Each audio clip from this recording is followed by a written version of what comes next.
अस्सलाम वालेकुम और very good morning. Welcome to new Pakistan. मैं हूं आपके साथ अनवर खावर। नाज़रीन, उम्मीद करते हैं कि आप अपने दिन का आगाज़ बड़े खूबसूरत तरीके से कर चुके होंगे और आज हम आपके लिए लाए हैं इस प्रोग्राम में ताज़ा तरीन खबरें जो आपको बाखबर रखेंगी। खेलों की सनसनीखेज झलकियां भी शामिल करेंगे और ज़िंदगी आसान बनाने वाली कुछ मुफीद ऐसी टिप्स भी होंगी जो आज हम आपके साथ शेयर करेंगे। एंटरटेनमेंट का रंगीन तड़का भी होगा और सच्ची कहानियां भी होंगी जो दिल के तारों को छेड़ेंगी।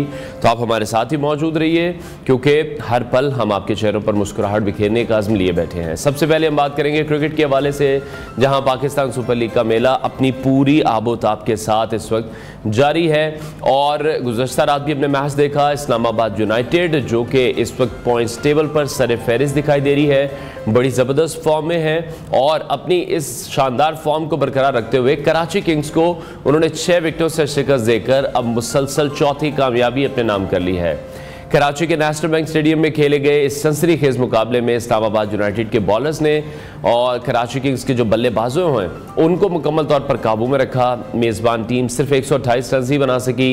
इस्लामाबाद यूनाइटेड ने हदफ का ताक़ुब 17 गेंदों कबल ही मुकम्मल कर लिया, सिर्फ 4 विकेटों के नुकसान पर, और अपनी नाकाबिले शिकस्त जो उनकी एक स्ट्रीक है उसको उन्होंने मजीद मजबूत कर लिया है। 4 मैचेस उन्होंने खेले हैं, चारों मैचेस उन्होंने जीते हैं और बड़े ज़बरदस्त तरीके से जीते हैं। इस्लामाबाद यूनाइटेड के जो ओपनर हैं साहबजादा फरहान, वो बहुत अच्छी फॉर्म में दिखाई दे रहे हैं। उन्होंने जारहाना आगाज़ फराहम किया, ताहम जो कोलिन मिनरो हैं या जो दीगर खिलाड़ी हैं उनकी गैर मुतवक्के कारकर्दगी ने थोड़ा सा प्रेशर तो ज़रूर बढ़ाया, लेकिन इस मौके पर हमने देखा कि शादाब खान ने 47 रन की बहुत इंपॉर्टेंट इनिंग्स खेली। उन्होंने अपनी टीम को सहारा दिया, जबकि मोहम्मद नवाज ने 8 रन पर नाकाबिले शिकस्त रहते हुए टीम को कामयाबी की दहलीज़ अबूर करवा दी। कराची किंग्स की जानिब से हसन अली ने और मोहम्मद नबी ने एक विकेट हासिल की, लेकिन उनकी जो एक कोशिश थी वो उनकी टीम को शिकस्त से नहीं बचा सकी। बैटिंग में कराची किंग्स के बड़े नाम जैसे डेविड वार्नर हैं, जेम्स विंस हैं, दोनों ही नाकाम रहे। टीम की बैटिंग लाइन हमने देखा कि वो लड़खड़ाती हुई हमें दिखाई दी, सिर्फ 128 रन ही बना सके जो कि T20 में खातिर खास स्कोर नहीं है। इस्लामाबाद यूनाइटेड के जो बॉलर्स हैं ख़ास तौर पर जिनमें नसीम शाह हैं, जेसन होल्डर हैं, शादाब खान हैं, सभी ने शानदार कारकर्दगी दिखाई, 2 विकेटें हासिल की और अपनी टीम को एक और कीमती कामयाबी दिलाई।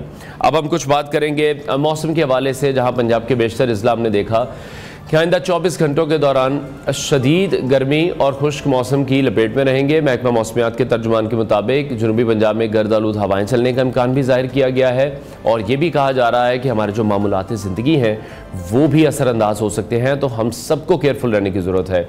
गुज़श्ता 24 घंटों के दौरान भी पंजाब के ज़्यादातर इलाकों में मौसम गर्म और खुश्की देखा गया। ताहम कुछ जो बालाई इलाके हैं वहाँ पर मूसलाधार बारिश भी हुई है, यालाबारी की इतलात भी मौसूल हुई हैं, जिसने मकामी दर्जा हरारत में वक्ती कमी ज़रूर पैदा की है। आपको बताएं कि लाहौर में जो दर्जा हरारत की सूरत हाल है उसमें बताया जा रहा है कि वहाँ पर खासी नुमा कमी रही है, जहाँ कम से कम दर्जा हरारत 23 डिग्री सेंटीग्रेड और ज़्यादा से ज़्यादा इस वक्त 37 डिग्री सेंटीग्रेड रिकॉर्ड किया गया है।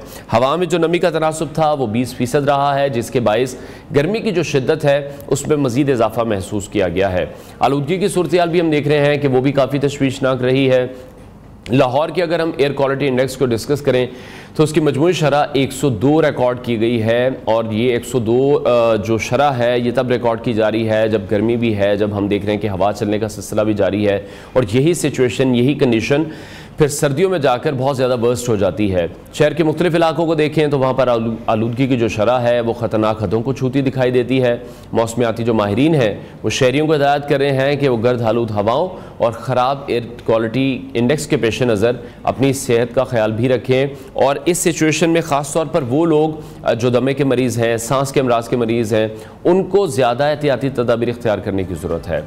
आज सबसे पहले हम प्रोग्राम में बात करेंगे कुछ पाकिस्तानी टैलेंट के हवाले से। जैसा कि हम सब जानते हैं कुछ रोज़ पहले भी हमने अपने प्रोग्राम में मेहमानों को गुफ्तगू दावत दी थी, जहां मेलबर्न ऑस्ट्रेलिया में मुनक़िद होने वाली Australian junior open squash championship 2025 में पाकिस्तान के जो नौजवान स्क्वॉश खिलाड़ी हैं उन्होंने शानदार कारकर्दगी का मुजाहरा किया है, दुनिया भर में मुल्क का परचम बुलंद किया है। अली सिस्टर्स से हमने कुछ रोज़ पहले आपकी मुलाकात करवाई थी और अली सिस्टर्स समेत 5 पाकिस्तानी खिलाड़ियों ने इवेंट के मुख्तलिफ फाइनल्स में शानदार खेल पेश किया और मजमूई तौर पर 4 गोल्ड मेडल्स हासिल किए हैं, 1 सिल्वर मेडल भी पाकिस्तान के नाम किया है। पेशावर से ताल्लुक़ रखने वाली अली सिस्टर्स हैं, जिनमें महविश अली हैं, महानूर अली हैं, अपनी अपनी कैटेगरीज़ में चैम्पियन बन गई हैं, जबकि सैरिश अली ने भी बेहतरीन खेल का मुजाहरा किया है। इसके साथ ही नौजवान स्टार हैं आज़ान अली खान, उन्होंने अपनी सलाहियतों का लोहा मनवाया है। ऑस्ट्रेलियन जूनियर स्क्वॉश चैम्पियनशिप का टाइटल उन्होंने अपने नाम किया है। उन्होंने फाइनल में मेज़बान ऑस्ट्रेलिया के खिलाड़ी को शिकस्त दी और अपनी जीत वतन अजीज़ के नाम की। आज़ान अली की कामयाबी प्राइम मिनिस्टर यूथ प्रोग्राम और मुस्लिम बैंड्स के ताउन से मुमकिन हुई है, जिन्होंने उनकी तरबियत और बैनुल-अक़वामी मुकाबलों में शिरकत के मौके भी फराहम किए हैं। यकीनन पाकिस्तानी खिलाड़ियों की कामयाबियां न सिर्फ नौजवानों के लिए हौसले का बाइस हैं। आगे बढ़ते हैं और अब कुछ बात कर रहे थे हम स्क्वॉश के हवाले से, जहाँ हम देख रहे थे कि स्क्वॉश के शोबे में मुल्क की जो खोई हुई अजमत है उसकी बहाली की उम्मीद ये तमाम नौजवान हमें जगाते हुए दिखाई दे रहे हैं। इसी हवाले से मजीद बात करेंगे। आज़ान अली खान हमारे साथ मौजूद हैं। आज़ान, बहुत शुक्रिया हमें शो में ज्वाइन करने के लिए। सबसे पहले तो आपको बहुत बहुत मुबारकबाद हो इस ज़बरदस्त कामयाबी पर। पाकिस्तान को बड़े अच्छे तरीके से रिप्रेजेंट कर रहे हैं आप। कैसा महसूस हो रहा है आलमी सतह पर पाकिस्तान का झंडा बुलंद करके? सबसे पहले तो मैं आप लोगों का शुक्र अदा करूंगा जिन्होंने मुझे इधर बुलाया, और आपको भी मुबारक हो। और दूसरी बात ये कि काफ़ी अच्छा फील कर रहा हूँ मैं जीत के। अगर मेरे साथ Muslim Hands, Rana Mashhood, prime minister youth program की सपोर्ट ना होती तो मैं कभी भी यहाँ आ नहीं सकता था। ठीक है आज़ान, जिस तरह से आपने खुद ही जिक्र किया, राना मशहूद साहब ने काफ़ी सपोर्ट किया है, मुस्लिम हैंड्स ने काफ़ी सपोर्ट की है।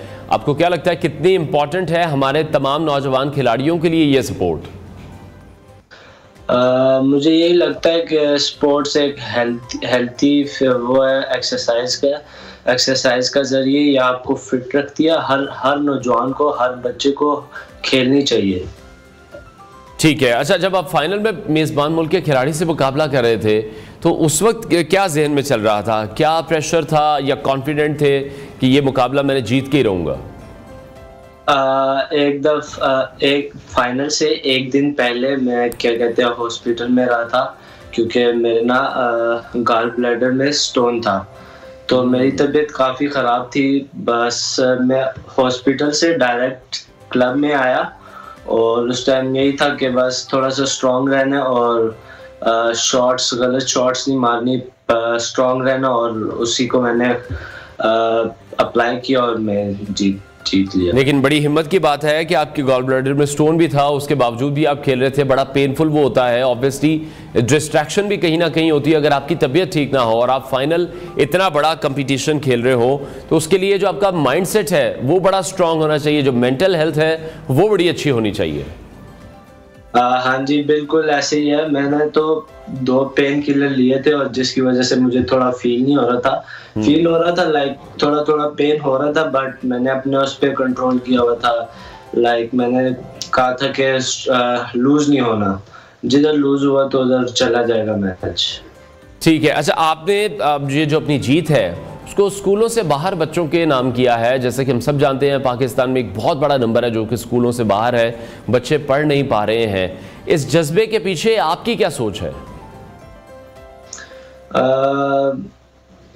पाकिस्तान में टैलेंट की कमी नहीं है। लाइक पाकिस्तान एक बहुत अच्छा टैलेंटेड मुल्क है जहाँ पे हर बच्चे को लाइक वो सहूलत नहीं मिलती। अगर बच्चों को सहूलत मिले तो पाकिस्तान जैसा मुल्क कहीं पे भी नहीं है।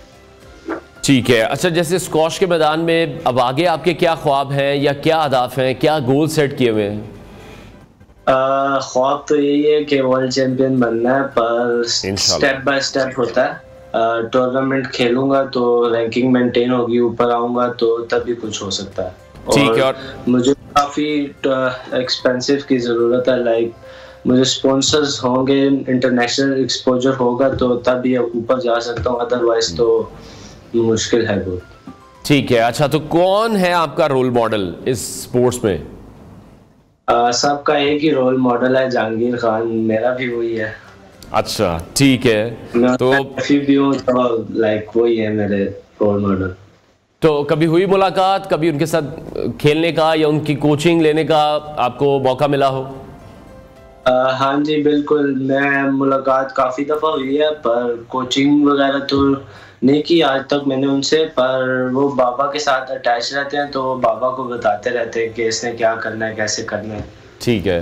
अच्छा, वो नौजवान आज़ान जो खेल में जाना चाह रहे हैं या किसी भी ख्वाब की तरफ बढ़ना चाहते हैं, उनके लिए आप क्या समझते हैं, क्या सबसे ज़रूरी चीज़ है? उनके लिए सबसे पहले ये बात तो यही है कि डिसिप्लिन होना बहुत ज़रूरी है। लाइक आप अगर अपने लाइफ में डिसिप्लिन नहीं होंगे तो आप कभी कामयाब नहीं हो सकते। मैं भी इतना डिसिप्लिन नहीं हूँ। मेरे बाबा देखेंगे तो क्या कहते हैं, मुझे कहेंगे ये तो कह तो दिया तुमने, पर तुम डिसिप्लिन खुद भी देखो। ठीक है। अच्छा, आपकी अगर हम अपनी जो डेली रूटीन है, आपकी ट्रेनिंग की रूटीन है या डाइट प्लान एक होता है, डेली मेहनत करनी होती है, वो अगर रूटीन आप हमारे नाज़रीन के साथ शेयर कर सकते हो, क्या होती है? रूटीन यही है कि सुबह फजर की नमाज के टाइम मैं उठता हूँ, थोड़ा सा पानी वगैरह पी के नमाज के बाद ग्राउंड चला जाता हूँ, थोड़ी सी ग्राउंड ट्रेनिंग फिजिकल वगैरह, देन वापस आके ब्रेकफास्ट एंड देन थोड़ी सी 2-3 घंटे बाद स्क्वाश की ट्रेनिंग होती है जिसमें फीडिंग वगैरह सोलो वगैरह होती है, और देन वापस आके थोड़ी सी पढ़ाई वगैरह करता हूँ, और फिर उसके बाद शाम को गेम सेशन के लिए जाता हूँ। ये है मेरी रूटीन। ठीक है। अच्छा, अब जैसे आप इंटरनेशनल मुकाबलों में भी हिस्सा लेते हैं, उस दौरान कौन सी मुश्किलात का या कौन से चैलेंजेस का सामना करना पड़ता है और फिर किस तरह से इन सारी चीज़ों को फेस करते हैं? फर्स्ट ऑफ ऑल क्या कहते हैं, आपके पास सब इक्विपमेंट्स होना ज़रूरी है जिससे आपको लाइक आप जब मैच खेलने जाओ तो आपको ये ना हो कि मेरी ये चीज़ छूट गई, ये चीज़ छूट गई। तो आपके पास सब कुछ होना ज़रूरी है, और लाइक टाइम मैनेजमेंट करना बहुत अच्छा होता है जिसके लिए आप मैच पे टाइम मैच के लिए पहुंच जाए। अच्छा, इंटरनेशनली कितना आपको मुश्किल लगता है वहाँ पर? जैसे एक सपोर्टिंग क्राउड भी आपको नहीं मिलता है, वो अपने प्लेयर्स को सपोर्ट कर रहे होते हैं, तो वो मोमेंट फिर कैसा होता है? वहाँ पर जो अपने नर्व्स हैं उसको किस तरह से कंट्रोल करते हैं? सॉरी, आप दोबारा बोल सकते हैं? जी, मैं ये पूछना चाह रहा था, जब भी किसी इंटरनेशनल इवेंट के लिए आप जाते हैं तो वहाँ पर ऑब्वियसली हमारा जो अपना क्राउड है, हमें जो सपोर्ट करता हो, वो इतनी बड़ी तादाद में नहीं होता। वहाँ पे क्राउड अपने प्लेयर्स को सपोर्ट कर रहा होता है, उस टाइम अपने नर्व्स को किस तरह से कंट्रोल करते हैं? पहले तो मेरी कोशिश होती है कि मैं क्राउड की तरफ ना ज़्यादा ध्यान दूँ ही ना, क्योंकि जब आप क्राउड की तरफ देखते हैं तो आप डिस्ट्रैक्ट हो रहे होते हैं, आपकी माइंडसेट कहीं और जा रहा होता है। मेरा पूरा फोकस होता है कि मैं अपने कोच को देखूं और लाइक अपने गेम पे फोकस रखूं, जिसकी वजह से मैं अपने गेम पे काबू पा सकता हूं। ठीक है। और अजान, कितने घंटे आपको डेली प्रैक्टिस करनी पड़ती है इसके लिए? जी अजान, हमें सुन पा रहे हैं? दोबारा बोले। जी, कितने घंटे आपको डेली प्रैक्टिस करनी पड़ती है? मुझे क्या कहते हैं, मैंने आपको भी अपनी रूटीन बताई तो है, पर 4 से 5 घंटे अगर उनको मिला के तो 5-6 घंटे बनते हैं। ठीक है, बहुत शुक्रिया अजान अली खान, हमारे साथ इन कॉन्वर्सेशन थे। ज़बरदस्त कामयाबी है उनकी, जहां पर उन्होंने पाकिस्तान का नाम रोशन किया मेलबर्न में, और इसी तरह से हमारा कितना ही टैलेंट पाकिस्तान में मौजूद है जिनको सरपरस्ती की ज़रूरत है, और ज़रूरत उनको ये है कि उनको सिखाया जाए, उनको लीड किया जाए ताकि वो पाकिस्तान का नाम मज़ीद रोशन कर सकें। ब्रेक लेते हैं, ब्रेक के बाद आपको दोबारा ज्वाइन करेंगे।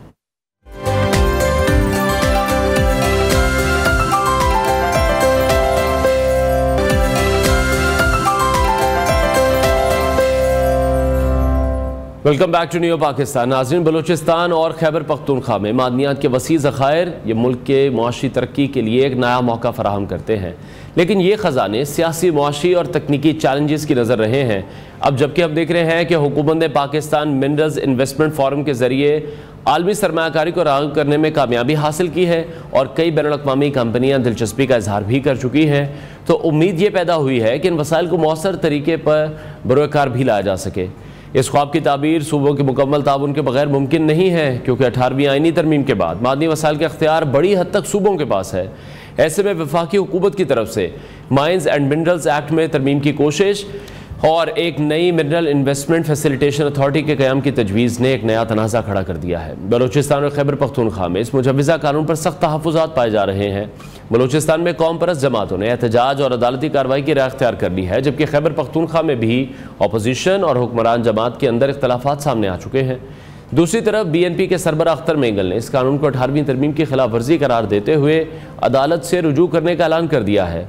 उनके मुताबिक इस एक्ट के ज़रिए सूबों को उनके कुदरती वसाइल से महरूम किया जा रहा है।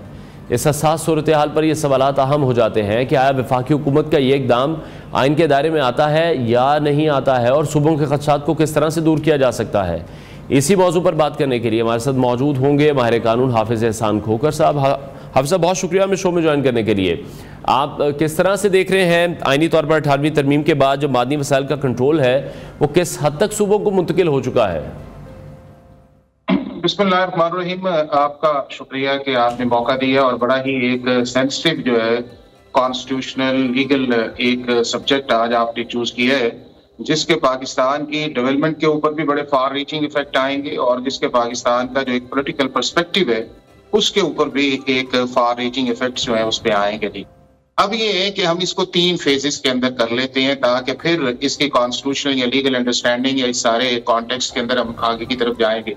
नंबर 1 ये है कि शक नहीं है कि पाकिस्तान के इस वक्त माइंस एंड मिनरल्स के डिपॉजिट जो हैं वो तकरीबन $6 ट्रिलियन के बराबर है, और उसको भी हमने 20-30% अभी तक पाकिस्तान की जियो मैपिंग की है, जिसके अंदर 1.5 ट्रिलियन जो है वो आपका बलूचिस्तान के अंदर है, 1.2 ट्रिलियन जो है वो आपका सिंध के अंदर है, और इसी तरह 500 बिलियन के करीब जो है डॉलर जो है वो आपका KPK और इसी तरह पंजाब, कश्मीर और GB के अंदर आता है।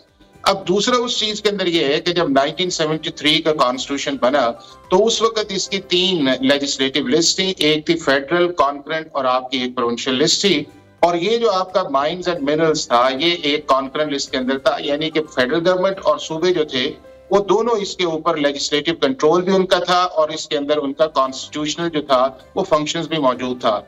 जब 2010 के अंदर 18वीं तरमीम आई तो उस वक्त एक मेजर शिफ्ट जो है वो आर्टिकल 173(2) के अंदर किया गया, और उसके साथ साथ जो था वो आपकी कॉन्करेंट और प्रोविंशियल लेजिस्लेटिव लिस्ट थी उसको खत्म कर दिया गया। अब अगर मौजूदा आर्टिकल 172(3) जो है उसके 3 हिस्से हैं। एक हिस्सा उसका ये है कि जो आपके माइंस एंड मिनरल्स हैं उसके ऊपर प्रोविंशियल गवर्नमेंट का कंट्रोल है, रेगुलेट है और वो उसको चला सकते हैं। दूसरा उसके अंदर है आपके नेचुरल रिसोर्सेज हैं जिसमें ऑयल एंड गैस है या आपका नेचुरल रिसोर्सेज की एनर्जीज की चीजें वो आपका फेडरल गवर्नमेंट का है, और तीसरा उसके अंदर फेडरल गवर्नमेंट का एक स्ट्रेटेजिक मिनरल्स है कि जो आपके यूनिक मिनरल्स होते हैं और जो दुनिया भर के अंदर हर मुल्क के अंदर जो यूनिक मिनरल्स होते हैं, यानी कि वो उस जो आपका सॉलिड मिनरल्स है उससे हटके एक्सेप्टेबल सिचुएशंस के अंदर होते हैं, वो जाके जो है वो फेडरल गवर्नमेंट जहां की भी हो वो उसको देखती है। अब ये है कि इस चीज के अंदर जो अब आपके सामने चीज आई है इसकी बुनियादी वजह ये आया है कि चूंकि हमारे यहाँ एक आउटडेटेड लॉज थे, आउटडेटेड पॉलिसीज थी, और जब ये रेगुलेट का आया और हमारे मुल्क के अंदर एक झगड़ा शुरू हुआ, सुप्रीम कोर्ट से होता हुआ इंटरनेशनल आर्बिट्रेशन के अंदर गया, और वहां पे ऊपर जाके जब हमें $6-7 बिलियन जो है उसमें फाइन पड़ा, और फिर हमने जब अपने हाउस के अंदर आके देखा तो यहाँ पे हमें जो है जो मुख्तलिफ ममालिक के एक्सपर्ट्स थे ये सारों ने एडवाइस किया कि आप अगर इस मुल्क को आगे लेके माइंस एंड मिनरल्स के अंदर जाना चाहते हैं तो अपने हाउस को इन ऑर्डर करें, और उसके लिए वो तमाम स्टेप्स आप लें जिसके अंदर आपके लॉज की बेहतरी है, जिसके अंदर आपकी इन्वेस्टमेंट पॉलिसीज है और जिसके अंदर आपका इंटरनेशनल रिलेशंस है। लेकिन हाफिज साहब, जिस तरह से अभी हम देख रहे हैं वफाकी हुकूमत मुजव्वज़ा माइंस एंड मिनरल्स एक्ट तरमीम आईनी हुदूद में रहकर आपको लगता है कि फिर की जा सकती है, और फिर सूबे अगर इस एक्ट को मुस्तरद कर देते हैं तो फिर कानूनी तौर पर क्या नताइज सामने आ सकते हैं? देखिए, एक तो चीज ये है कि जो आपके सामने बलूचिस्तान असेंबली ने पास किया, 12 मार्च को किया, गवर्नर ने एसेंट 14 को कर दिया और उसके बाद इधर आया था। एक चीज तो कॉन्स्टिट्यूशनली फेडरल गवर्नमेंट का एक है कि वो ये है कि वो नेशनल कोऑर्डिनेशन कर सकती है। नंबर 2 जो है वो इंटरनेशनल इन्वेस्टमेंट को अट्रैक्ट कर सकती है, और वो उसको इजाजत देता है जो पाकिस्तान का आर्टिकल 247 है, 259 है, 77 है, वो इसकी इजाजत देता है, और दुनिया भर के अंदर जो फेडरल गवर्नमेंट जो होती है वो कोऑर्डिनेशन करती है। अब इन 2 बिल्स का इसमें कोई एक क्लॉज ऐसी नहीं है कि जिसके अंदर आपकी प्रोविंशियल ऑटोनॉमी जो है वो हिट हो। इसमें 4 चीजें आई। सूबे को ये इख्तियार दिया गया कि अपनी आउटडेटेड लॉज, नंबर ये है कि ये सारे सूबे जब इकट्ठे हुए, आपकी SIFC के नीचे एक एपेक्स कमेटी है जिसमें army chief, prime minister, chief minister सारे लोग उसके अंदर है। उसमें यह तय हुआ कि अगर हमने इस सेक्टर्स के अंदर जाना है तो हमें एक यूनिफॉर्म नेशनल पॉलिसी चाहिए, यूनिफॉर्म लॉ उसके अंदर चाहिए, ताकि हम इंटरनेशनल इन्वेस्टर करें। 750 के करीब इसके अंदर प्रपोजल्स आए स्टेक होल्डर्स की तरफ से, इंटरनेशनल लोगों की तरफ से, आपके सूबों की तरफ से, चीफ मिनिस्टर्स की तरफ से, जिसमें से 650 से ज्यादा जो थी वो इन कॉर्पोरेट की, ताकि दुनिया को ये मैसेज दिया गया कि चाहे अगर आप पंजाब करते हैं, आप बलूचिस्तान, जहां जहां आप करते हैं, तो आपका जो पॉलिसी ओवरसाइट है या उसके बाद आपका इन्वेस्टमेंट है या डिस्प्यूट रेजोल्यूशंस है, वो सारे के सारे एक चीजें हैं। अब इस सारे प्रोसेस के अंदर किसी एक क्लॉज या शिक के अंदर ऐसा नहीं है कि जिसके अंदर प्रोविंशियल ऑटोनॉमी जो है उसको हिट किया गया हो या फेडरल गवर्नमेंट ने किसी जगह उसको इंक्रोच अपॉन किया गया हो। हाँ, सिर्फ इतना हुआ के अंदर की एक एपेक्स कमेटी के फोरम पे डिसाइड हुआ कि हमारे मुल्क के और उनके 6-7 जो सब्जेक्ट्स हैं, जिसमें माइंस एंड मिनरल्स है, आईटी है, आपका एग्रीकल्चर है, उसके बाद आपके डिफेंस प्रोडक्शंस है, इन सारे एरियाज के ऊपर एक लार्ज स्केल के अंदर बोर्ड ऑफ इन्वेस्टमेंट का जो लॉ है उसके सेक्शन 10A के नीचे कमेटीज है, जिसमें एपेक्स कमेटी है, एग्जीक्यूटिव कमेटी है, इंप्लीमेंटेशन कमेटी है। अब उन्होंने सूबों को फैसिलिटेट किया।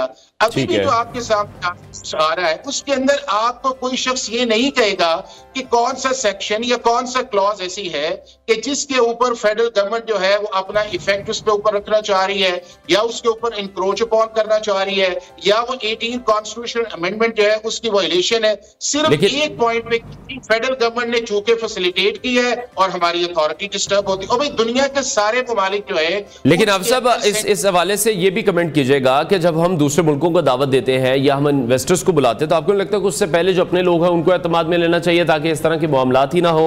जैसे अभी हम देख रहे हैं कि मुजव्वजा कानून पर भी सख्त तहफ़्फ़ुज़ात हैं, केपी में भी, बलूचिस्तान में भी बहुत सी कॉम्परस जमातें हैं जो एहतजाज की तरफ जाना चाह रही हैं, या वो अदालत का फिर रुख करेंगी।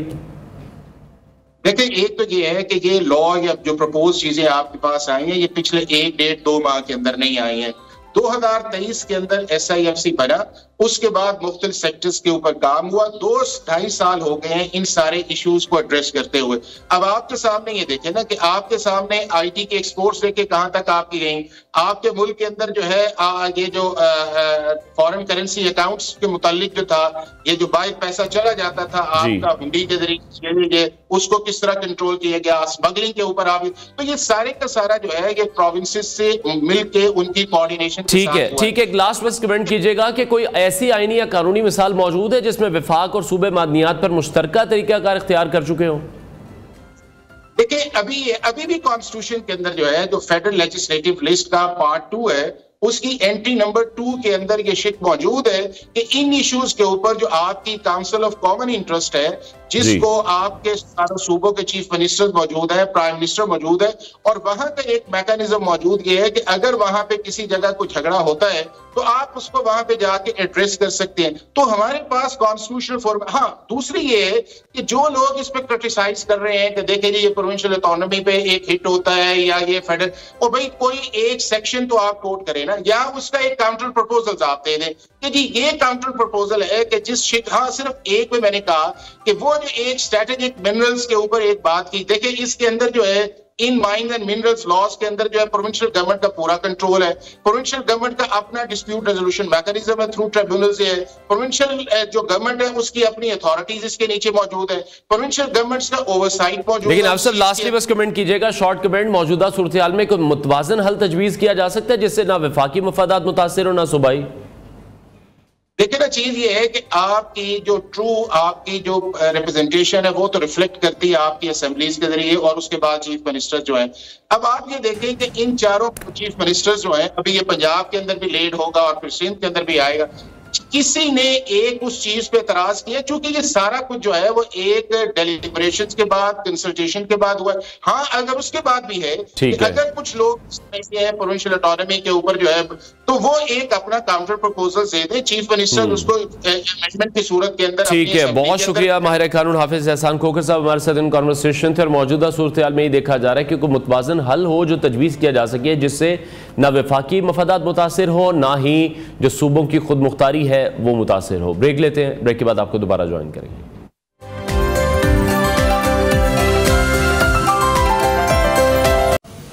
आगे बढ़ते हैं और अब कुछ बात करेंगे पाकिस्तान सुपर लीग के 10वें एडिशन के हवाले से, जहां इस्लामाबाद यूनाइटेड ने कराची किंग्स को 6 विकेटों से शिकस्त दे दी और हम ये देख रहे हैं कि टूर्नामेंट में इस वक्त मुसलसल अपनी चौथी फतह हासिल कर चुके हैं। कराची के नेशनल बैंक स्टेडियम में खेले गए इस मैच में इस्लामाबाद यूनाइटेड के बॉलर्स ने कराची किंग्स के बल्लेबाजों की एक नहीं चलने दी। कराची किंग्स अपने होम ग्राउंड पर भी सिर्फ 128 रन ही बना सकी। इस्लामाबाद यूनाइटेड ने हदफ का ताकुब 17 गेंदों कबल ही मुकम्मल कर लिया और मुसलसल चौथी फतह अपने नाम की। इस्लामाबाद यूनाइटेड के ओपनर साहबजादा फरहान ने टीम को जारहाना आगाज़ फराहम किया। इसके अलावा कॉलिन मिनरो और दीगर बल्लेबाजों की जानिब से गैर मुतवक्के इनिंग्स ने उन्हें सख्त चैलेंजेस का सामना करना पड़ा। शादाब खान ने 47 रन के साथ टीम की क़यादत की। मोहम्मद अवाज ने 8 रन पर नाकाबिल शिकस्त रहकर अपनी टीम को फतह दिलवाई। कराची किंग्स की जानिब से देखें तो हसन अली और मोहम्मद नबी ने एक एक विकेट हासिल की, लेकिन उनकी कारकर्दगी इस मैच में कामयाबी के लिए नाकाफ़ी साबित हुई। कराची किंग्स की बैटिंग लाइन में डेविड वार्नर की अगर बात करें या जेम्स विंस की बात करें तो ये बहुत इंपॉर्टेंट खिलाड़ी हैं, लेकिन ये नहीं चल पाए और उनकी टीम को मुश्किलात का फिर सामना करना पड़ा। टीम सिर्फ 128 रन तक ही महदूद रही। इस्लामाबाद यूनाइटेड के जो बॉलर्स हैं, जिनमें नसीम शाह हैं, जेसन होल्डर हैं, शादाब खान हैं, तीनों ने ज़बरदस्त बॉलिंग की, 2-2 विकेटें हासिल की, जिससे कराची किंग्स की जो बैटिंग लाइन है वो हमें काफ़ी बिखरी हुई नज़र आई। इसी हवाले से मज़ीद बात करेंगे स्पोर्ट्स एनालिस्ट इरफान ज़ही ने ज्वाइन किया। इरफान, बहुत शुक्रिया हमें शो में ज्वाइन करने के लिए। इस्लामाबाद यूनाइटेड की इस मुसलसल चौथी फतह को आप किस तरह से देख रहे हैं? उनकी टीम की कारकर्दगी पर, कैप्टनसी पर, ओवरऑल कॉम्बिनेशन पर आपका क्या एनालिसिस है? देखिए, इसमें अगर हम ओवरऑल सम अप करें तो जितनी भी टीम आपको नजर आ रही है उन सबसे बेहतर इस्लामाबाद यूनाइटेड है जी। कई फैक्टर्स हैं। सबसे बड़ा फैक्टर ये है कि उनका कप्तान बड़ा तकड़ा है। मैं हमेशा कोई लास्ट 4-5 मंथ से ये एक बात कर रहा हूँ कि जितने भी आपके ये 6-7 कप्तान हैं, इसमें बाबर भी आता है, रिजवान भी है, शादाब है, फिर इसी तरह मोहम्मद रिजवान की बात करते हैं या सलमान अली आगा को भी आप इंक्लूड कर सकते हैं। तो ये 6-7 का जो पूल है पाकिस्तानी प्लेयर में से या कप्तानों में से जी, जो मॉडर्न डे क्रिकेट खेल रहा है सिर्फ शादाब है। अब शादाब के ऊपर सिर्फ एक क्रिटिसिज्म था कि वो बॉलिंग अच्छी नहीं कर रहे थे और ये हो नहीं सकता था कि शादाब सिर्फ बैटर के बेस के ऊपर टीम में आए। जैसे अभी रिसेंटली भी न्यूजीलैंड के अगेंस्ट वो टीम में आए तो रन हुए। तो शादाब का फिट होना और परफॉर्म करना बड़ा जरूरी है। बट अगर शादाब फिट है और परफॉर्म कर रहा है तो वो आपकी ऑटोमेटिक नंबर 1 चॉइस बनता है मेरी नजर में एज ए कैप्टन भी, क्योंकि बाकी तमाम जितने हमारे कप्तान हैं वो मॉडर्न डे क्रिकेट से बहुत दूर है। जो गेम अवेयरनेस की मैं बात करता हूँ, जो हम बात करते हैं कि जी दुनिया अभी जो करंट क्रिकेट खेल रही है वो बिल्कुल इंटायरली डिफरेंट है और वो माइंडसेट हमें नजर आ रहा है। दूसरा ये चीज ये कि इनके पास अब इस्लामाबाद यूनाइटेड के पास जब बॉलिंग के लिए आते हैं तो 6-7 बॉलर्स की ऑप्शन आ जाती है। इसी तरह जब ये इनकी बैटिंग लाइनअप आप देखते हैं तो 9वें-10वें नंबर तक इनके पास बैटिंग की ऑप्शन मौजूद होती है। अगर 7 खेलना होता है तो वो 10वें नंबर पे आता है। जैसे नवाज अब आए हैं, ये डगआउट में थे। हैदर अली पहले 2-3 मैच नहीं खेले, वो आए हैं तो उन्होंने एक मैच पूरा सिंगल हैंडली जिताया। तो होल्डर इनके 7वें नंबर पे आते हैं। तो इंटायरली अगर आप देखेंगे पूरे स्क्वाड को तो जबरदस्त है। इधर इफ्तार मुझे एक बड़ा इन पाकिस्तानी जब हम जितने भी ये कैप्टन हैं उनसे एक बहुत बड़ा गिला है, एक्सेप्ट शादाब, कि ये जिस तरह नेशनल टीम के अंदर भी किसी बच्चे को बनने नहीं दे रहे, किसी को डेवलप नहीं होने दे रहे, वही सेम माइंडसेट इधर पीएसएल में भी नजर आ रहा है। जिसकी मैं एग्जांपल के साथ क्लियर करता चलूं कि साउथ की नॉर्मली T20 नहीं खेलता और वो ओडीआई में भी कभी उनको सिलेक्ट किया जाता है, मोस्टली 80% वो भी टीम का स्क्वाड का पार्ट नहीं होते। अब वो लीग क्रिकेट में हम इनको फोर्स नहीं कर सकते फ्रेंचाइज ओनर को, बट वो जब कोयटा की कप्तानी कर रहे हैं तो वो उसी माइंडसेट के साथ, जो कि शदीद किस्म का डेंजरस माइंडसेट है कि ओपन करनी है मैंने, हालांकि वो मिडिल ऑर्डर प्लेयर है। अच्छा, जब ओपनर खेल रहे हैं तो जो हसन नवाज पाकिस्तान को रिप्रेजेंट करके आया है उसका नंबर छीन के उसको 3 पे भेज रहे हैं। अच्छा, ख्वाजा नाफे जो पिछले पीएसएल का बेहतरीन फाइंड था, सबसे अच्छी क्रिकेट खेलता रहा तमाम बच्चों के अंदर से अमर्जिंग के अंदर, उसको 6ठे नंबर पे भेज रहे हैं। रही सही कसर ये कि रेली तो इस पीएसएल का या प्रीवियस जितने भी सीजन हुए हैं सबसे कामयाब फॉरेन प्लेयर है। उसको उसका 3रा नंबर है, उसको 3रे नंबर से या ओपनर भी खेलता रहा वो, उसको 5वें नंबर पे भेजा जा रहा है। क्यों? कि जब मैं कप्तान हूं, मैं ओपनर खेलूं और मेरे हाईएस्ट नंबर हो, और खास तौर पे जो उन्होंने अपनी लास्ट इनिंग्स खेली है उससे मैं तो वर्ड मेरे पास बनता नहीं है उसको एक्सप्लेन करने के लिए कि वो क्रिकेट के अंदर भी वो क्रिमिनल वर्ड है ही, लेकिन अगर है तो डाल देना चाहिए। ये क्रिकेट की हिस्ट्री में पहली दफा हुआ है कि किसी भी तरह की T20 क्रिकेट के अंदर कोई प्लेयर पहले नंबर पे आया हो, ओपनर आया हो और पूरे कंप्लीट 20 ओवर खेल के गया हो और उसने 50 ना बनाई हो। ये क्रिकेट में कभी नहीं हुआ और साउशकीन ने ये उस दिन करके दिखाया। 40 गेंदों पे 33 किया उन्होंने। इसी तरह बाबर की तरफ आ जाते हैं। बाबर की फॉर्म नहीं लगी हुई, फॉर्म नहीं हो रहा, रन नहीं हो रहे, 3 मैचेस में 3 रन है। तो मोहम्मद हारिस जो है, जो अभी रिसेंटली पाकिस्तान को T20 में रिप्रेजेंट करके आए हैं, उनका नंबर जो है एज ओपनर है। अब वो क्योंकि बाबर नीचे जाने को तैयार नहीं है, मैं कप्तान हूं, मैंने ऊपर खेलना है, वो 4 पे है। इसी तरह रिजवान के लिए भी जाता है।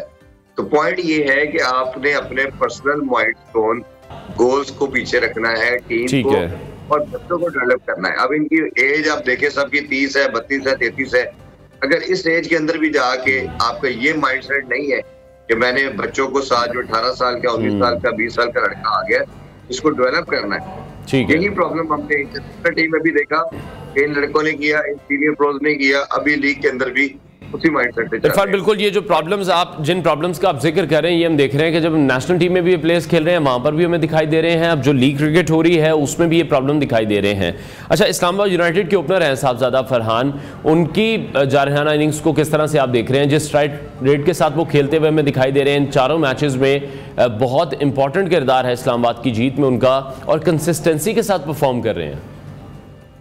देखिए, साहबजादा फरहान को पहले भी 2 दफा सेलेक्ट किया गया टीम में और दोनों दफा किया गया कि उनको 5वें और 6ठे नंबर पे खिलाया गया। एक match probably last year New Zealand में वो एज ओपनर खेले थे, फिर उसको दोबारा 1-2 मैचेस में बाहर बिठाया, फिर उनको 5वें 6ठे नंबर पे ले लिया गया। फिर इसी तरह ऑस्ट्रेलिया के टूर में भी उनके साथ संभव ये किया गया। इसे कहा जाता है इंटेलेक्चुअल डिसऑनेस्टी। सेलेक्ट ना करें, करते हैं तो उस नंबर पे ना खिलाएं। जो उनकी रिसेंट फॉर्म है, ये वर्ल्ड रिकॉर्ड बना डाला उन्होंने कि 1 मंथ के अंदर 4 सेंचुरी हो गई हैं। 3 उन्होंने डोमेस्टिक T20 के अंदर बनाई है, नेशनल T20 कप के अंदर, और अभी एक PSL के अंदर। और ये वाहिद प्लेयर है पाकिस्तान के जितनी भी लॉट है जो 200 प्लस से ऊपर क्रिकेट खेल रहा है और कंसिस्टेंट रन भी कर रहा है। और जब वो हिटिंग करता है तो आपको ये नहीं लगता कि वो चला आ रहा है, कि जिस तरह अक्सर हमारे कुछ प्लेयर है जब वो हिटिंग करते हैं, अगर उस्मान खान से रिलेट करे तो वो मुंह उठा के हिटिंग नहीं कर रहा, वो प्रॉपर क्रिकेटिंग शॉट्स खेल रहा है। और वो बता रहा है कि वो इंटरनेशनल कमोडिटी है, उसको खिलाया जाए, उसको चांस दिया जाए। अब फिर वही मसला आएगा कि अगर वो टीम में आता है, वो अब कोई बंदा पाकिस्तान में ऐसा हो ही नहीं सकता कि जो इस पे क्वेश्चन उठाए कि वो अब टीम में नहीं आता। वो आएगा, इंशाल्लाह खेलेगा, लेकिन आपने उसको चांस भी देना है, दूसरा उसको उसके नंबर पे चांस देना है। ये साहबजादा फरहान जिस तरह की इंसेन किस्म की परफॉर्मेंस दे रहा है, जो माइंड ब्लोइंग किस्म की हिटिंग कर रहा है, ये है। इसी तरह 2-3 लड़के आपके पास और अभी कम बैक करने को तैयार है। अच्छी चीज ये है, हसन अली बड़े टाइम के बाद अब वो नॉक कर रहा है कि वो दोबारा रिदम के अंदर आ रहा है, परफॉर्मेंस दे रहा है। हसन अली को भी आपने नजर रखनी है और मुझे लगता है कि कहीं ना कहीं ये क्रॉस करेगा लाइन को इनसे, हारिस रऊफ से। इस तरह हारिस रऊफ बहुत ज्यादा रन दे रहे हैं। फिर इस तरह अली रजा का जिक्र करना इधर बहुत जरूरी है। लास्ट 3-4 मंथ से जब पाकिस्तान बुरा परफॉर्म कर रहा था, नसीम, शाहीन, हारिस आउट नहीं कर रहे थे, मैं बार बार कह रहा था इस अंडर 19 के बच्चे को डालें, इसने अंडर 19 के एशिया कप, वर्ल्ड कप में अच्छा परफॉर्म किया हुआ है, इसको साथ रखे। अब 2 प्लेयरों का हमने बॉलिंग में कहा था कि होना चाहिए था, एक अली रजा का, मोहम्मद अली का, बट मोहम्मद अली ने काफी डिसअपॉइंट किया। वो टीम में आके बिल्कुल ये एक रॉ मटेरियल लगे, बट ये अली रजा का पहले 2 मैचेस में इस तरह कामयाब नहीं हुआ, लेकिन उसका एनर्जी लेवल, उसका एफर्ट लेवल पूरा 100% था। ठीक है। अच्छा, दूसरी तरफ कराची किंग्स की अगर हम बात करें तो कराची किंग्स की बैटिंग लाइन में सबसे बड़ी खामी इस वक्त आपको क्या दिखाई दे रही है, और इनकी जो नाकामी है क्या रीजंस हैं? डेविड वार्नर हम देख रहे हैं कि वो नहीं चल पा रहे हैं, उस तरह से परफॉर्म नहीं कर पा रहे हैं, बीइंग अ कैप्टन भी और बीइंग अ बिग प्लेयर भी। देखिए, लीग क्रिकेट के अंदर ऑब्वियसली अब डिफरेंट प्लेयर डिफरेंट जगह से आते हैं, तो बहुत कंसिस्टेंट आप उनसे परफॉर्मेंस एक्सपेक्ट कर नहीं सकते। लेकिन जिस तरह उन्होंने 2 मैचेस जीते हैं, वो जेम्स विंस की ब्रिलियंट इनिंग्स की वजह से खेले हैं, इसमें खुशदिल शाह ने भी बड़ा अच्छा किया। मुझे कहीं ना कहीं क्रिकेटर के रोल के ऊपर भी इस पे बात करनी चाहिए। अब जिस तरह कल की विकेट थी और कहा जा रहा था जी ये ऑस्ट्रेलियन सॉइल है और ये बाउंसी पिच होगी, अगर देखिए अब कराची के लोग पहले मैच देखने नहीं आ रहे, लोग पहले ही आपसी टीम से नाराज हैं। आप दुनिया क्रिकेट को आपने ल्योर करना है, अट्रैक्ट करना है कि वो आके पाकिस्तान की क्रिकेट को देखे। तो आप जब इस तरह की पिचेस बनाएंगे कि 127 हो रहा है, फिर 127 चेज हो रहा है और उसमें भी कई दफा थोड़ा आपका स्ट्रगल कर रहे हैं, तो आप क्या ब्रांड दुनिया को दिखा रहे हो?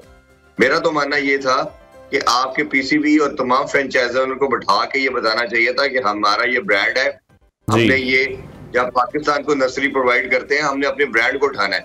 अपने तमाम कप्तानों को, जितने भी आपके 5-6 कप्तान हैं, इनको बिठाना चाहिए था कि हमने जहाँ आईपीएल आपके पैरेलल चल रहा है उधर हर मैच में 250-300 हो रहा है, हमने अपने ब्रांड को भी इतना तगड़ा करना है और हमने इस अप्रोच के साथ क्रिकेट खेलनी है। बट अनफॉर्चुनेटली सबसे पहले पिचेस का स्टैंडर्ड बड़ा डाउन है, वो अच्छी नहीं बनाई जा रही। ठीक है। दूसरा हमारे प्लेयर में अगर आप सारे स्टैट्स निकलवाएंगे तो 90% फॉरेन प्लेयर 200 से प्लस स्ट्राइक रेट के साथ खेल रहे हैं। पाकिस्तानी स्ट्राइक रेट उठाएंगे तो सिर्फ एक आप साहबजादा फरहान आपको नजर आएगा या भी अब्दुल समद की लीग आपको नजर आएगी जो 200 से ऊपर है। कोई भी प्लेयर हमारा 150-60 से ऊपर नहीं जा रहा। दूसरा जो कराची किंग्स का आपने पूछा, कराची किंग्स की बैटिंग 4 मैचेस में 2 जीते 2 हारे। बैटिंग इतना मुझे प्रॉब्लम नजर नहीं आ रही, बॉलिंग ज्यादा प्रॉब्लम नजर आ रही है। सिर्फ एक ही नाम नजर आ रहा है आपको, हसन अली, जो कुछ लगता है कि कंसिस्टेंट बेसिस पे परफॉर्म कर रहे हैं। जल्मी भी लैग कर रहा था, ये भी लैग कर रहा था कि आप प्रॉपर स्पिनर ही डाल रहे थे। उन्होंने लास्ट मैच में जैसे ही आरिफ यकूब को डाला तो आरिफ यकूब ने 3 आउट किए, एकदम टीम का कॉम्बिनेशन आपको डिफरेंट नजर आया। इसी तरह इनको भी ये करना पड़ेगा। इनके डगआउट के अंदर भी जाहिद महमूद बैठा है, मैं इसलिए इस पे ज्यादा जोर दे रहा हूँ स्पिनर के ऊपर कि आपके मिडल ओवर के अंदर चाहे ओडीआई हो या T20 हो, खास तौर पे T20, क्योंकि T20 अभी चल रहा है, उस पर बात करें। जब तक आप मिडिल ओवर के अंदर आप विकेट्स को स्क्वीज नहीं करेंगे, विकेट्स नहीं लेंगे, आपका टोटल कम पे आउट नहीं कर पाएंगे। ठीक है। अच्छा इरफान, जिस तरह से आपने शुरू में भी बात की कि इस्लामाबाद यूनाइटेड की जो टीम है वो आपको सबसे तगड़ी इसलिए दिखाई दे रही है कि अगर हम वहां पर बॉलर्स की बात करें बड़ी अच्छी ऑप्शंस हैं, हम बैटर्स की बात करें तो एक लंबी फहरिस्त है और एंड तक हमें बैटर्स अब नजर आ रहे हैं। आपको क्या लगता है कि इस्लामाबाद यूनाइटेड को अगर कोई टीम टक्कर दे सकती है, जिनका कॉम्बिनेशन भी अच्छा है, जो अच्छी क्रिकेट भी खेल रहे हैं, वो कौन सी टीम हो सकती है? देखिए 2 टीमें मुझे लगता है कि उनके पास ये पोटेंशियल है कि टक्कर दे सकती हैं। एक तो लाहौर कलंदर है। ठीक है। लाहौर कलंदर के पास तमाम इंग्रेडिएंट्स मौजूद है, बॉलिंग अच्छी है, बैटिंग भी ठीक है, कि वो एक ऐसी साइड है जो इस्लामाबाद को टक्कर दे सकती है। लेकिन लाहौर कलंदर को सिर्फ एक सिनेरियो में देखना पड़ेगा हमें कि फखर जो है अगर वो टॉप से रन करते हैं तो उनकी टीम बड़ा टोटल करती है, अगर फखर नहीं कर पाते तो वो एकदम कोलैप्स कर जाती है। तो ये एक उनका माइंडसेट देखना पड़ेगा। दूसरा मुझे कहीं ना कहीं इस्लामाबाद के बाद 2nd नंबर पे सबसे अच्छा कॉम्बिनेशन नजर आ रहा था कोयटा का। ठीक है। कोयटा को सबसे बुरा उनका सेटबैक आ रहा है, जो मैंने शुरू में बड़ी लंबी बात कर दी, वो यही थी कि इनका जो कप्तान है वो सबसे बड़ा उनके लिए वेरिएबल साइन है। और खुदा की कसम अगर ऐसा कोई भी मैं अगर किसी तरह कोयटा की मैनेजमेंट के अंदर तो उसको लाइफ टाइम बैन कर देना चाहिए था इस अप्रोच के साथ कि आप हो नहीं सकता ना। देखिए क्रिकेट के अंदर हमने सारी जिंदगी क्रिकेट देखी, सीखी, उस पर बात की। क्रिकेट के अंदर आजकल मैंने कोई पिछले 10-15 साल में ऐसी कोई माइंडसेट नहीं देखा कि या आप जीतते हैं या आप आउट हो जाते हैं। ये क्रिकेट की कौन सी अप्रोच हमारे पाकिस्तानियों ने निकालने की कोशिश कर रहे हैं कि जो डॉट डॉट खेलना शुरू कर देना। हमने देखा होगा चैंपियन ट्रॉफी के अंदर न्यूजीलैंड के अगेंस्ट 162 डॉट बॉल खेले हमने 300 में से। इंडिया के खिलाफ जो मैच हमारे उसमें हमने 150 डॉट बॉलिंग खेली। तो ये कैसे हो सकता है कि आप ना ट्राई कर रहे हैं ना आप आउट हो रहे हैं और आप सिर्फ रोकी जा रहे हैं? मतलब रोकने से आप कैसे मैच जीत सकते हैं? ये कोई आइंस्टाइन ही है जो इस को समझा सकता है। और ये पाकिस्तानी जो प्लेयर्स हैं इनको माइंड से ये चीज निकाली जा सकती है कि भाई आपने अटेम्प्ट करनी है, आपने कोशिश करनी है, आपने रन्स बनाने हैं, फिर आप मैच जीतेंगे। तो ये एक कुछ इस अप्रोच को बेसिकली ठीक करने की जरूरत है। इसीलिए मैं कह रहा हूँ कि शादाब, इन सारे जितनी भी लॉट है, बहुत से लोग इस पे बात करते जी आप शादाब का नाम लेते हैं, शादाब का तो जगह नहीं बनती। यस दैट इज राइट कि शादाब को रन करने पड़ेंगे, आउट करने, खास तौर पे आउट करने, ठीक है, बैटिंग की वजह से नहीं आता। ठीक है इरफान, बस लास्ट ही कमेंट कीजिएगा। आईपीएल की जहां आपने जिक्र किया या पाकिस्तान सुपर लीग की हम बात कर रहे हैं, ऑब्वियसली दोनों लीग्स का जो कंपैरिजन है वो हम किसी सूरत नहीं कर सकते, बट बेहतरी की गुंजाइश कहीं ना कहीं मौजूद रहती है, आईपीएल में भी, पीएसएल में भी। आप क्या समझते हैं कितनी बेहतरी हमें करनी है, किस डिपार्टमेंट में हमें ज्यादा बेहतरी करने की जरूरत है? क्योंकि सोशल मीडिया पर दोनों लीग्स को लेकर कहीं ना कहीं कंपैरिजन किया जाता है, और इस बार जब दोनों लीग्स एक ही वक्त पर हो रही हैं, ये पाकिस्तान के लिए फायदेमंद रहा या फिर नुकसानदेह रहा? ऑब्वियसली थोड़ा सा नुकसान तो हुआ हमें कि कुछ प्लेयर चाहे जो नहीं डिफरेंट विंडो की वजह से हमारे पास आ जाते हैं, जैसे राशिद खान की बात करें और बड़े ऐसे एक्सवाइजी प्लेयर हैं कि जो नॉर्मली PSL भी खेलते हैं, तो वो अगर डिफरेंट स्लॉट में होते तो आते। लेकिन आपने अपने ब्रांड को इतना बड़ा बनाना था, क्रिकेट को आपने क्वालिटी क्रिकेट खेलनी थी। यही मैं बात कर रहा हूँ बार बार कि कई दफा कुछ प्लेयर होते हैं जिनको अगर पैसों का कुछ 19-20 का फर्क हो तो वो फिर भी अच्छी क्वालिटी क्रिकेट की वजह से आते हैं। जैसे 2 साल पहले तक दुनिया की सेकंड लार्जेस्ट लीग लोग कहते रहे, इन टर्म्स ऑफ फाइनेंशियल तो कभी बात ही नहीं क्रिकेटर ने की ना लोगों ने की। यदि PSL में उस ब्रांड की क्रिकेट खेली जाती है, इस क्वालिटी की बॉलिंग होती है कि सब कहते हैं कि जी PSL तो बॉलिंग में in terms of bowling number 1 league है। तो हमने क्रिकेट ही ऐसी शानदार अगर खेलेंगे, हमारे प्लेयर खास तौर पे, तो दुनिया को बताएंगे भाई ये क्रिकेट है, इस तरह हमें फॉलो करना है, इस तरह आपने क्रिकेट खेलनी है, तो आपसे दुनिया अट्रैक्ट होगी। ये जो हमें सेटबैक मिला है कि हमारी पाकिस्तानी टीम के अंदर भी जिस ब्रांड की क्रिकेट हम खेल रहे हैं, वो जिस तरह मैंने जिक्र किया कि रोकने वाली अब जीतेगी नहीं। देखिए, जब आप जीतना शुरू करते हैं तो दुनिया की हर टीम आपसे खेलना चाहती है, दुनिया का हर कंट्री कहता है आपको आई बॉल मिलती है, दुनिया का हर बंदा आपको देखना चाहता है। ये माइंडसेट इन प्लेयरों को पता होना चाहिए और वो उसी सूरत आएगा जब वो अपने पर्सनल माइलस्टोन, पर्सनल अचीवमेंट को पीछे रखेंगे, टीम की विक्ट्री को, टीम के रोल को आगे रखेंगे। ये माइंडसेट चेक करने की जरूरत है। ये जो करता है उसको टीम में होना चाहिए, जो नहीं इस सोच के ऊपर चलता उसे फिलहाल बाहर कर देना चाहिए, ये चाहे PSL हो। ठीक है, बहुत शुक्रिया। स्पोर्ट्स एनालिस्ट इरफान ज़हीर हमारे साथ इन कॉन्वर्सेशन थे। और सिचुएशन कुछ ऐसी है कि इस्लामाबाद यूनाइटेड इस वक्त हमें पॉइंट्स टेबल पर सबसे ऊपर दिखाई दे रही है। 4 मैचेस उन्होंने खेले हैं, चारों मैचेस अपने नाम किए हैं और आज मुकाबला होने जा रहा है कराची किंग्स और पेशावर ज़ल्मी के दरमियान। और अब देखना यह है कि कौन सी टीम आज का मैच जीती है। ब्रेक लेते हैं, ब्रेक के बाद आपको दोबारा ज्वाइन करेंगे।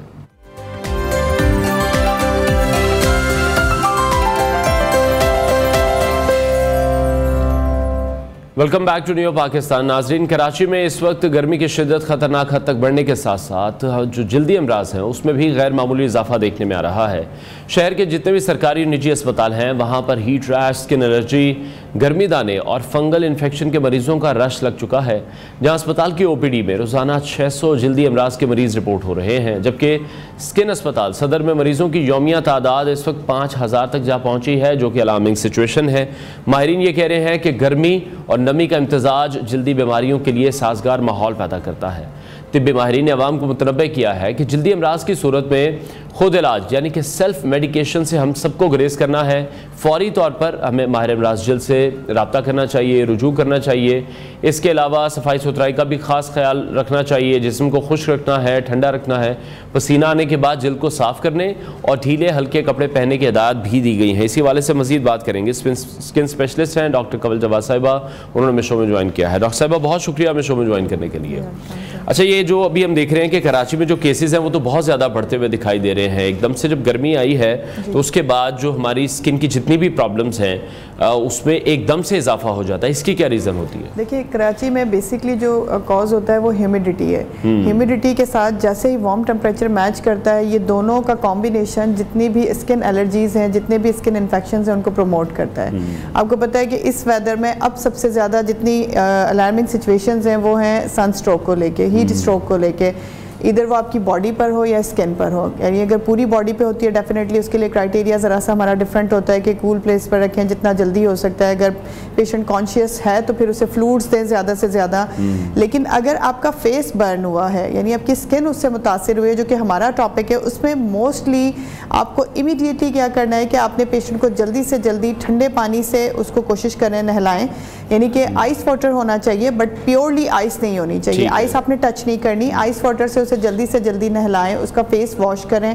उसके बाद calamine lotion over the counter available होता है। ये बहुत एक कूलिंग सूदिंग लोशन है, बड़े अरसे से चला आ रहा है। आप उसे इजीली ले सकते हैं। उसे लेके फौरी तौर पे अपने फेस पर अप्लाई करें। जितना ज़्यादा हो सकता है अपने फेस पर ठंडी चीज़ें लगाएं और इमीडिएटली अपने डर्मेटोलॉजिस्ट को कंसल्ट करें। किसी भी किस्म की पेन किलर्स आपने नहीं लेनी, किसी भी किस्म के सन स्ट्रोक में या फेस स्ट्रोक में। अगर आपको फेस पे भी सन स्ट्रोक होता है, पूरी बॉडी पे होता है हीट स्ट्रोक, दोनों कंडीशंस में आपने पेन किलर्स नहीं लेनी, इवन पैनाडोल भी नहीं लेनी बगैर अपने डॉक्टर की प्रिस्क्रिप्शन के। दूसरी बात यह है कि जैसे भी आप बता चुके हैं कि ऑलरेडी इन चीज़ों की हिदायत है, हमें पता भी है कि आपने लाइट कलर्स पहनने कोशिश करके अपने आप को फिजिकली भी कवर रखना है, यानी कि सन ग्लासेस, दुपट्टे, स्कार्फ, कैप्स आपने यूज़ करने हैं जितना हो सकता है, अम्ब्रेला का इस्तेमाल करें, छतरी अपने घरों से लेके निकलें, फिजिकल और केमिकल सन ब्लॉक्स अपने साथ वेयर करके निकलें, जितना ज़्यादा हो सके आप अपने आप को फिजिकली कवर रखें तो आप काफ़ी हद तक बच सकते हैं। दूसरी इंपॉर्टेंट बात यह है कि आपने पानी की बोतल अपने साथ रखनी है,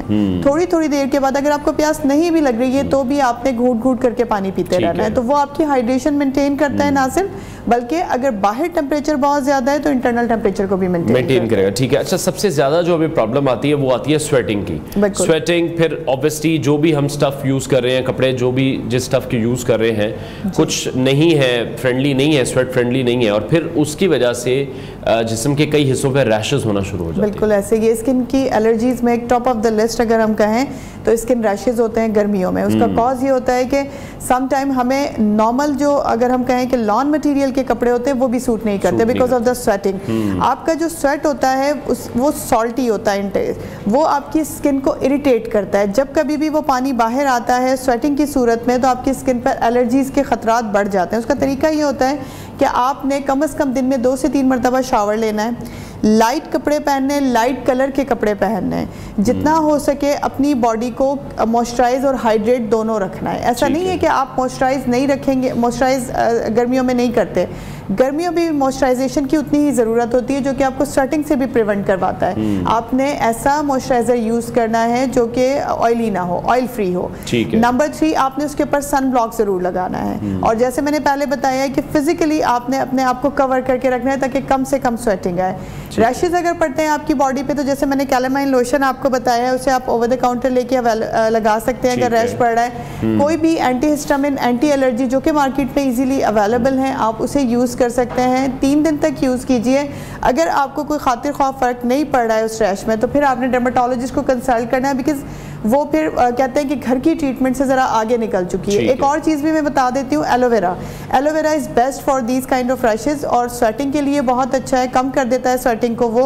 अगर इस तरह के कोई भी रैशेज जो गर्मियों की वजह से हो रहे हैं, आप एलोवेरा यूज़ कीजिए। मेडिकेटेड एलोवेरा लें, ज़्यादा बेस्ट है, बिकॉज घर वाला एलोवेरा अगर कोई रैश है, कोई स्किन एलर्जी है तो वो आपको मजीद इरिटेट कर सकता है। अच्छा, तो एलोवेरा बच्चों में एक चीज़ हम ये ज़रूर देखते हैं कि गर्मियों में उनकी गर्दन पर, उनकी बैक पर, अंडर आर्म्स, या फिर जो बच्चे जो भी जिनको पैम्पर यूज़ किया जा रहा है उनके अंडर लाइक रैशेस बहुत ज़्यादा हो जाते हैं। बिल्कुल ऐसे गर्मी की वजह से ज़्यादा। बिल्कुल ऐसे ही है।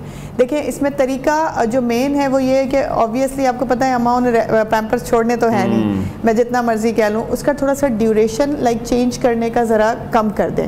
आपने 2 आवर्ली उसे चेंज करना है, चाहे उसमें कुछ हो या ना हो, आपने 2 आवर्ली उसे चेंज करना है, नंबर 1। नंबर 2 ये कि जब भी आपने चेंज करवाना है प्रॉपर्ली उस जगह को वॉश करें।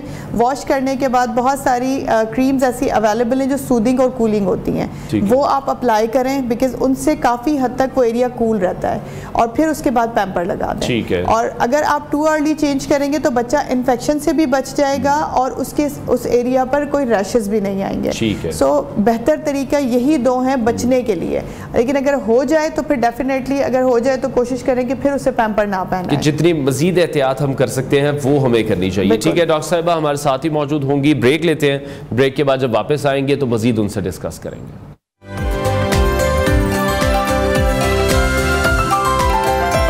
हैं skin specialist doctor Kanwal Jawad साहब हमारे साथ शो में मौजूद हैं। डॉक्टर साहब, जैसे गर्मी दाने निकल आते हैं या फंगल इन्फेक्शन हो जाते हैं, उनसे बचने के लिए हमें क्या करना चाहिए? क्योंकि जब भी हम घरों से काम के लिए निकलते हैं तो जल्दी जल्दी में हम जो गीले हमारे पाँव होते हैं उस पर सॉक्स पहन लेते हैं, जिसकी वजह से हम देखते हैं कि बहुत से लोगों के पाँव हैं वो ख़राब से ख़राब तर होते जाते हैं। बिल्कुल ऐसे ही देखिए, गर्मियों में जब कभी आपको सबसे इम्पॉर्टेंट जिस चीज़ का ख्याल रखना होता है ना, वो हाइजीन का होता है, क्योंकि जितनी अच्छी आपकी हाइजीन मेंटेन होगी उतना ही ज़्यादा अच्छा आपका पूरा हेल्थ सिस्टम रहेगा। लेकिन क्योंकि जैसे भी आपने लीडिंग कॉज तो खुद ही बता दिया है कि जल्दी में हमने अगर गीले पाँवों में सॉक्स पहन लिए तो आपने खुद दावत दी है किसी भी इन्फेक्शन को कि आए जी हमें मुतासर करें। सो अगर ऐसा हो जाता है तो नेक्स्ट आप एहतियात करें कि आपने कभी भी गीले पाँवों में सॉक्स नहीं पहनने। कॉटन के सॉक्स इस्तेमाल करने, खास तौर पे अपने पाँवों के दरमियान में जो नॉर्मल टैल्कम पाउडर अवेलेबल होता है वो आप लगा के और उसके बाद अपने सॉक्स पहने। ठीक है। नंबर 2, एलोवेरा, जैसे मैंने पहले बताया है एलोवेरा इज़ गुड। अगर आपके घर में है एलोवेरा अवेलेबल तो आपने उसका गूदा निकाल के उसे फ्रिज में रख देना है। लगाने से पहले कम से कम 2 घंटे पहले उसे फ्रिज में रखा होना चाहिए ताकि उसके अंदर जितने भी टॉक्सिन्स हैं वो निकल जाएं और फिर वो आपको किसी किस्म का स्किन रैश ना करवा सके। सो उसे निकाल के फ्रिज में रख लें, पाँव धो के खुश करें, उसके बाद आप उस पर अच्छी तरीके से एलोवेरा का मसाज करें, इवन दो फिंगर्स के बीच में भी। और फिर आप जब वो खुश्क हो जाए, ड्राई हो जाए, तो उसके बाद उसमें टैल्कम पाउडर छिड़क के और फिर आप अपने सॉक्स पहन सकते हैं। इससे ना सिर्फ आप स्किन इन्फेक्शन से प्रिवेंट रहेंगे, फंगल इन्फेक्शन से प्रिवेंट रहेंगे, बल्कि आपके पाँवों में से जो एक स्मेल आती है सॉक्स को रिमूव करने के बाद या शूज़ को रिमूव करने के बाद वो नहीं आएगी। सो थोड़ा हाइजीन को मेंटेन करना और कुछ घरेलू टोटके करने के बाद आप इन चीज़ों से बच सकते हैं। ठीक है। बट इन्फेक्शन हो जाए तो फिर डेफिनेटली आपको ट्रीटमेंट। बच्चों के लिए अगर हम स्पेसिफिकली बात करें या ऑफिस गोइंग जो हजरात हैं, यकीनी तौर पर बहुत से ऐसे लोग हैं जिनके पास एक जोड़ा शूज़ का है या 2 हैं, वो उसकी प्रॉपर मेंटेनेंस नहीं करते हैं। कभी हम जैसे कहा जाता है पहले वक्तों में हम सुनते थे कि जूतों को धूप लगवा लेनी चाहिए, वो भी हम नहीं करते, उस वजह से भी पाँव में इन्फेक्शन हो जाता है। बिल्कुल उनकी वजह से हो जाता है, लेकिन उसका तरीका अगेन वही आता है कि धूप इज़ अ गुड, लाइक आप बहुत अच्छे तरीके से आप स्किन एलर्जी से बच सकते हैं अगर हम डेली के बेसिस पर अपने शूज़ को धूप में रख दें। लेकिन क्योंकि ऐसा पॉसिबल इसलिए नहीं होता कि आपके वर्किंग आवर्स में वो मुमकिन नहीं है। अगर कोई ऐसा जॉगर्स या इस टाइप का शूज़ है जिसे आप वॉश कर सकते हैं तो प्लीज़ कोशिश करें वीक में उसे एक मरतबा वॉश कर लें और फिर जब आपका ऑफ डे है तो आप उसे धूप में रख लें। लेकिन अगर आप ऐसा नहीं कर सकते तो डेली बेसिस पे आप अपने सॉक्स चेंज कीजिए और जब आप रिमूव करते हैं अपने मतलब शूज़ उतार देते हैं तो आप उसमें भी टैल्कम पाउडर डाल सकते हैं। उससे भी काफ़ी हद तक उसकी जो मॉइस्ट है, जो ह्यूमिडिटी है, वो कम हो जाती है। तो कुछ ही ये टोटके हैं, अगर आप डेली शूज़ नहीं चेंज कर सकते तो उसे धूप में रखें, धूप में नहीं रह सकते तो आप उसे कोशिश करें वीक में एक मरतबा वॉश कर लें। वॉशेबल नहीं है तो फिर आप उसमें टैल्कम पाउडर डालें। ठीक है। अच्छा, ये एहतियातें कुछ हो गई जो कि ऑब्वियसली हम बाहर से कर रहे हैं अपनी बॉडी की। बिल्कुल। अगर हम इंटरनली बात करें, कोई ऐसी मखसूस डाइट, कोई ऐसी चीज़ जो आपको लगता है कि हमें अपनी ज़िंदगी का हिस्सा बनाना, ऑब्वियसली पानी तो नंबर 1 पे है जो हमें हाइड्रेट रखेगा, और क्या हम ऐड अप कर? देखिए बहुत सारे ऐसे फ्रूट्स हैं अभी मार्केट में जो बहुत महंगे भी नहीं है, सस्ते हैं। जैसे वाटरमेलन ले सकते हैं, वो रिच होता है हाइड्रेशन से, वो आपकी इम्यूनिटी भी इंक्रीज करता है समर सीजन के लिए। आप क्यूकम्बर ले सकते हैं। ये मैं सब सस्ती चीज़ें इसलिए बता रही हूँ कि डेली बेसिस पे आप लेने से काफ़ी हद तक हाँ स्किन इन्फेक्शन से बच सकते हैं। इसके अलावा आप लेमन डेली बेसिस पर अपने पानी में डाल के रख सकते हैं। उसका जो जूस है वो आपको हाइड्रेट रखेगा, ना सिर्फ हाइड्रेट रखेगा बल्कि आपकी इलेक्ट्रोलाइट्स को भी बैलेंस करेगा। उसके अलावा आपने क्यूकम्बर लेना है। उसके अलावा चुकंदर भी अभी आजकल है मार्केट में वैसे अवेलेबल। चुकंदर का फ़ायदा ये होता है कि वो आपकी इम्यूनिटी को स्ट्रॉन्ग करता है। समर में जैसे इन्फेक्शन चांसेस बढ़ जाते हैं, बैक्टीरियल इन्फेक्शन खास तौर पे या फंगल इन्फेक्शन, तो आपकी इम्यूनिटी अगर स्ट्रॉन्ग होगी तो जो चीज़ आपको 90% मुतासिर करेगी इम्यूनिटी स्ट्रॉन्ग होने के बाद, वो आपको कम अज़ कम यानी कि 50% हम चांसेस कहते हैं कि हो सकती है। तो जितने फ्रेश फ्रूट्स और जूसी फ्रूट्स मार्केट में अवेलेबल हैं, डेली बेसिस पे किसी एक का इंतखाब कीजिए पानी के साथ साथ, उसे डेली अपनी रूटीन में शामिल रखें। अपने पानी में आप खीरे को कट करके डाल सकते हैं, ठीक है, आप लेमन को कट करके डाल सकते हैं और वो एक अच्छा इलेक्ट्रोलाइट्स वाला पानी आपका बन मिल जाता है। ठीक है, बहुत शुक्रिया। स्किन स्पेशलिस्ट डॉक्टर कवल जवाद साहिबा हमारे साथ इन कॉन्वर्सेशन थी। और यकीनी तौर पर अगर ये तमाम एहतियातें हम करते हैं और जिस तरह से बड़े नंबर्स हम देख रहे हैं कि कराची में तो सिचुएशन जो जल्दी अमराज को लेकर है वो कंट्रोल से बाहर होती हुई दिखाई दे रही है। इन तमाम हिदायत पर अगर हम अमल करते हैं तो यकीनी तौर पर कहीं ना कहीं हम तमाम जो हमारी स्किन डिसीज़ हैं उसको हम सेव भी कर सकते हैं, अपने आप को तंदुरुस्त भी रख सकते हैं। प्रोग्राम का वक्त आज दिन खत्म हुआ है। इंशाल्लाह कल फिर आपसे मुलाकात करेंगे। अपना बहुत सारा ख्याल रखिए, इजाज़त दीजिए, अल्लाह हाफ़िज़।